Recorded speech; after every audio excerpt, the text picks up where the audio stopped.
Welcome to another edition of the Lighthead Online Video Show, brought to you by Keystone Technologies. Go to KeystoneTech.com. Why do you keep forgetting the E? Keystone. Stone has an E on Yeah, it. yeah. KeystoneTech.com. It's only my, KeystoneTech.com. Go to KeystoneTech.com, folks. Go ahead, Greg. and you've said it maybe a couple hundred times compared to my 3. So that's why I forget to eat. So today I'm going to lead with a story. I've done that before, but I want to tell you another one. So I met with a large government facility, we'll call it, and State or I had a good state, local or state. federal? State. Okay. State. All right. So I had a state meeting and met with the facility. I met with the facility engineer, kind of the assistant facility engineer, the plant or the facility director, and then the energy and sustainability person for the section of the state government this is in. Had a meeting with them. They called it. We went on site, met for an hour, talked through all these plans on what they want to do and how they want to do it. And there's 19 buildings in this one particular instance. So I said, all right, that sounds great. And they also said, well, we can potentially do these projects if we keep it under a certain dollar amount level. And I want you to audit the whole thing though, and then give me what it would cost, and then we can kind of start seeing where it will come in at. I said, all right, it's a big opportunity. Let's check it out and let's schedule it. So I scheduled an appointment to come back and audit. There's maybe 700,000 square feet between the 9 buildings. So not huge, but a lot of different buildings, right? 19 or and 9? 19, yeah. So, smaller buildings, a couple bigger ones, whatever. Yeah, but there's a lot of there's a lot of juice in that. Yeah, definitely. So I went back on site. I brought 2 other people with me from my office just to make sure we get through this thing. And I get there and I talk to the electrician on site, and he says, yeah, what are you guys doing here? I'm not really sure. And I said, well, your facility director had us come out here and do an audit and put it together. He's like, I don't know why we do that, but okay. And so it starts off real good, number one. I'm like, all right, so let's start walking through. And I'm like, what are you thinking you guys are going to want to do here? And when I had the meeting, I clearly said, I'm definitely able to count and figure out what you have, but I'm going to need some assistance in what you guys want to do because there's a lot of options. And they didn't really give me any. So the person you meet with will tell you. I meet with a person doesn't know what we're doing, doesn't know what they want to do, doesn't know anything basically. So a waste of my time. So the whole point of this story is, at what point do you charge for an audit? If you're going to do an energy audit or an energy analysis, when do you step back in the process and charge, in your opinion? Institutional. Okay. That's it. So if it's an institution like this instance, you say, I'm gonna charge you for an audit. Universities, cities, municipalities, local governments, provincial. That's another level. Like, you need engineers in there and all that, and stamps and seals. Mm-hmm. Maybe like a provincial thing where it's like, we have a couple cities that we work with, and it's like, what they're looking for to pay for is not having the lights changed. What they're looking to pay for is having their ass covered. Saying they did everything they could to make it an energy efficient building or whatever it might be. Yeah, it's like, that's your job. I have this beautiful, what's going on with energy in White Bear Lake, right? Yeah. Right? And then let's say Greg Erich's in charge of that, and somebody kicks the door down of his office and says, what are you guys doing about carbon emissions? Greenhouse gases. You say, hey, man, I threw this before my manager 2 years ago from Premier Lighting. I just got an update from them, I don't know, 4 or 5 weeks ago, and he went through with my electrician, and he says we're all good to go for LED controls and IoT. All you got to do is write a check for $1 million.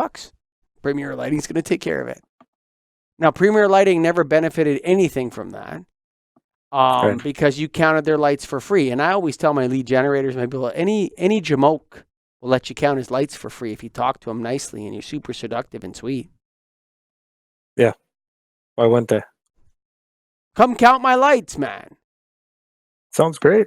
Count them Yeah, up. you're going to count them all Give up. me an inventory. Sure. You know, oh, my electrician? Yeah, he doesn't really do anything every day because we hire electrical contractors to do stuff for us. But yeah, he can spend, 72 hours with you straight, counting all the lights up in all these buildings. Come on, man. This is what it is. Institutional, got to charge. Yeah, and I think it just comes down to the value you're providing, because we do a lot of, and I'm sure you do as well, a lot of free audits where the customer, you have a good shot at getting it, and it's not too difficult to do. It's relatively open. It might be. We've definitely done free audits on Lighting 600,000 square feet. distributors. So like we do a podcast for lighting distributors. Yes. Right? So with the Get a Grip on Lighting podcast is the official podcast of the National Association of Innovative Lighting Distributors. Not the Professional Electrical Engineers Association of Minnesota. True. Right? So when we're talking about this, if you're an engineer, by all means, go down there, specify everything, and then I'll just change it up when you want to know what you really want to do, which happens all the time, by the way. For sure. Right? Oh, yeah, you want that? I'm sorry, that was from 3 years ago. They don't sell that anymore, but now we're going to do this, and it's a sub. And, well, yeah, you want that bulb? Yeah, that company's has a different name now, so we're going to use this company over here, or whatever, right? It's like, no, dude. Sorry. Yeah. And to continue on with this story, then, so after I got about an hour into the first building, I told the guy, I said, you know what, we're going to do this building. We're going to give you a proposal. Exactly. And then we're going to come back if you want to do more. So the better way, probably looking back, would have been to ask for an expense or a charge up front for it. And I think a lot of people do that. It's just something I haven't done a lot of, but I think it's definitely necessary. Well, that's your brain's problem. You know why? You know what's wrong with your brain? What's wrong with it? And I'm doing this for the sake of the show because it's entertaining for me to talk to you like this. I'm not trying to insult you. But do you remember in 2008 in South Carolina when Edo Cobain came to the NEL convention? Remember that? Yeah. I love that guy. Yeah. That guy's amazing. And I never forget this. He said this. I'll never forget it. Or 2007 maybe it was. I don't know, whenever it was. If you don't charge for something, it has no value. By definition. Yeah. Right? So what good is your audit if they're not paying for it? Nobody cares. Everybody can count someone's lights for free. You know what you could even do? You could even probably call somebody at Excel Energy in Minnesota, and they would go count the lights for free too. They do. You know what I'm saying? Because if it's free, it doesn't matter. It's free. Right? People that actually have something to say that's valuable don't run around counting people's lights for free, which is why after about an hour, you realized we're going to shut this down. This is not going anywhere. The real way to do it is not to have wasted that hour and thought that through up front and said, I should charge for this and go from there. Don't be so hard on yourself, man. We make these mistakes every day as lighting experts. Come on, man. I've been doing it 14 years. I should know better.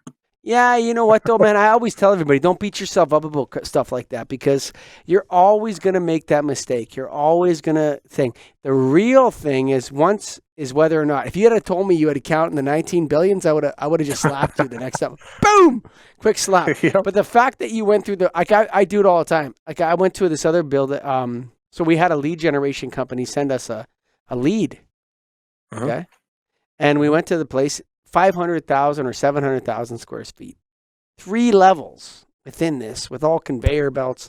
I mean, you're talking 5,000 light fixtures, something like that. It's going to take like 18 hours to audit this place properly, like assessment, whatever, right? Yeah. So I said, you know what? Let's test the seriousness of this client first and who we're talking to. So I went to see the guy we talked to. Oh, you're going to count the lights? I'm like, do you realize how long it's going to take us to do this? It's a 16-hour commitment minimum. So what I would suggest is maybe you could send us a reflected ceiling plan so we could have a look at it before and see it, and then maybe do a preliminary schedule or something. See, that's called savvy. you're stopping halfway through, noticing that the electrician is giving you some friction, and that, you know, maybe the guy that asked you to do this is not a decision maker and all that sort of stuff. That's savvy, bro.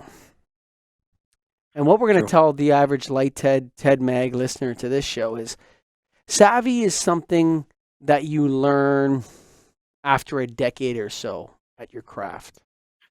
And this is a good segue into our next podcast, which we're going to talk about on the next show. Whew! This is the Light Ted Online Video Show, brought to you by Keystone Technologies with an E, KEYSTONETECH.com. Remember, if you don't charge for something, it has no value by definition.